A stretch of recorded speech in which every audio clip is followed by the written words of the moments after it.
Welcome. This will be my spoiler-free review of the 2011 video game Worms Ultimate Mayhem. Let's see, I believe the game is rated E for everyone. Certainly this video will be. And yeah, I absolutely loved this one. This is a massive recovery after Forts Under Siege. So once again, the ones I have played are of this series, other than this and Under Siege, are Worms World Party Remastered, Worms United, Worms 2, and Worms Armageddon. And I'm trying to play these in order, so you're going to have to reorder them, because for some reason I just mentioned them out of order. Anyway, you might be wondering why I did Worms World Party Remastered rather than Worms World Party Regular before this one, and that's simply because from what I understand the remaster is primarily aesthetic, not really gameplay, and that's why. Anyway, I think I'm just pretty much going to talk about how this, is better than Under Siege. I already give, once again, this is 3D, unlike the other mentioned and like Under Siege. And I think there might be at least one 3D one that came out in between some of these that I haven't played because the reviews were just simply enough of a deterrent. Anyway, basically, in case you avoided hearing anything about Under Siege, the basic gist, the matches lasted entirely too long. That's fixed. The camera was a real pain. That's much improved, but still not 100%. And the let's see, I guess that was right, and some of the levels were also just way too big. At least some of the time, I'm not sure I could give like an average, like percentage wise, but at least some of the time here, much improved. This is closer to basically like a 3D version of one of the other Worms games,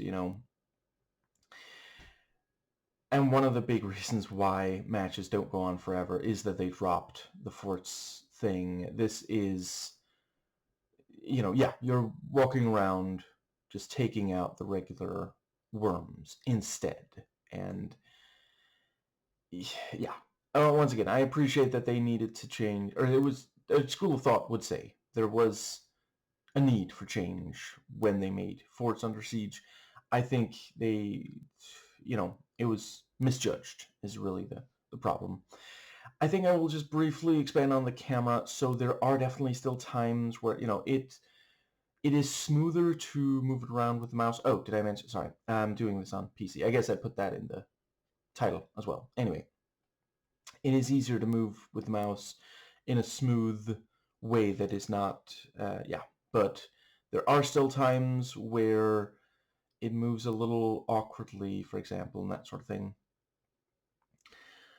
But that is about it for that aspect. Let's see. So the other thing I want to make sure to say in this video, I think it might have been the case in Forts, and I didn't mention it because that game just really frustrated me, but I do like the way that so in the 2D ones that I've played, basically the worms will just, the enemy worms will more or less stand still, except like they might go like uh-oh if you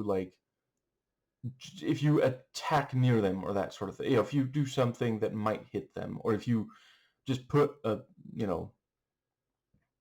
if there's something on their head with a timer ticking down, that sort of thing, But in this one, and possibly Forts, if you, just as you're aiming, they'll like go, stop that, that's genuinely pretty fun. That's a good way to, that wasn't something we saw a ton of in the 2D ones.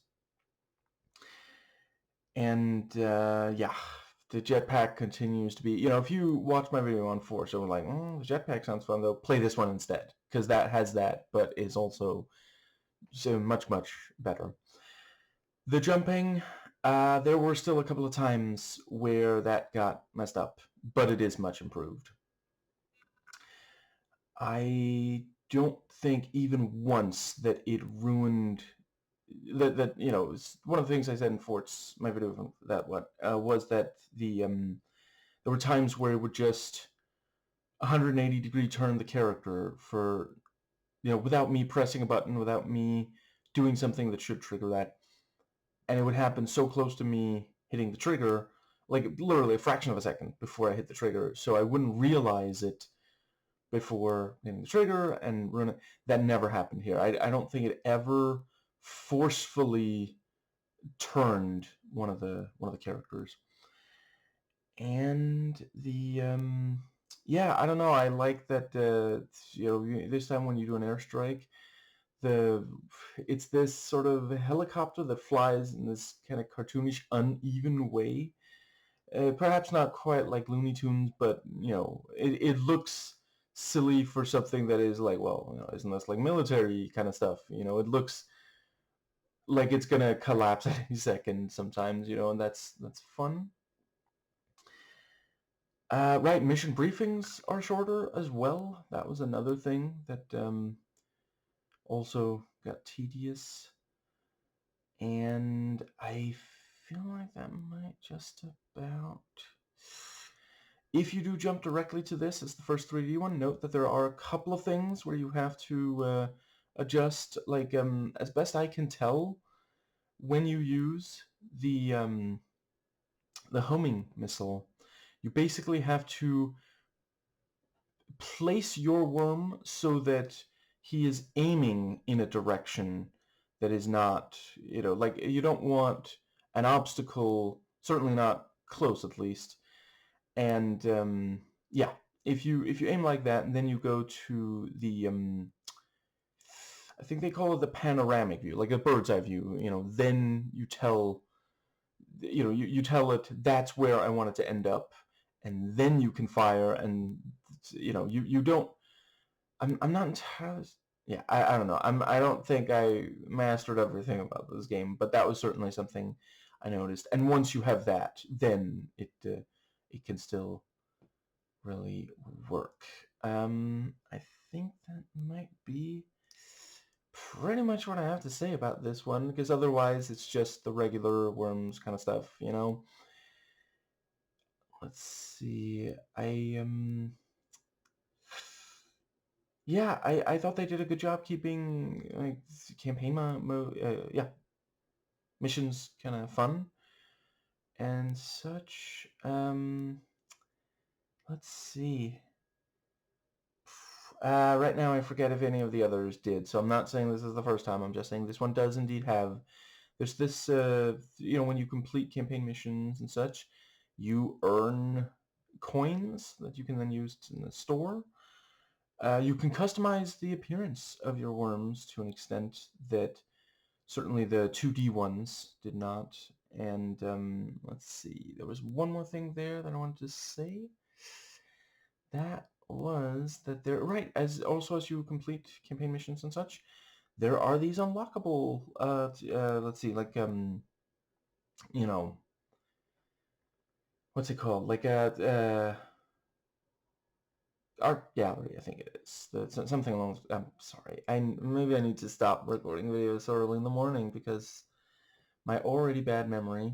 Anyway, there's something there that I thought was fun and made me, like, they've gotten increasingly good at encouraging, like, I feel like, playing maybe the very first one, playing, it's basically just you get the enjoyment of playing, which I remember the 90s, back then, that was like, oh, it's cool, we get to play a video game, but in some of these that are like, 2010s and such, yeah, it starts to be like, well, let's also have some others, although I guess maybe the first was actually Armageddon, and that's from like 99, so maybe not the best example, but yeah, they gave you specific rewards for playing. I think Armageddon was the first because that's where you get the ability to upgrade the Super Sheep into the Aqua Sheep, and I think I should probably end the video here because I think it's been established that once I start talking about the Aqua Sheep,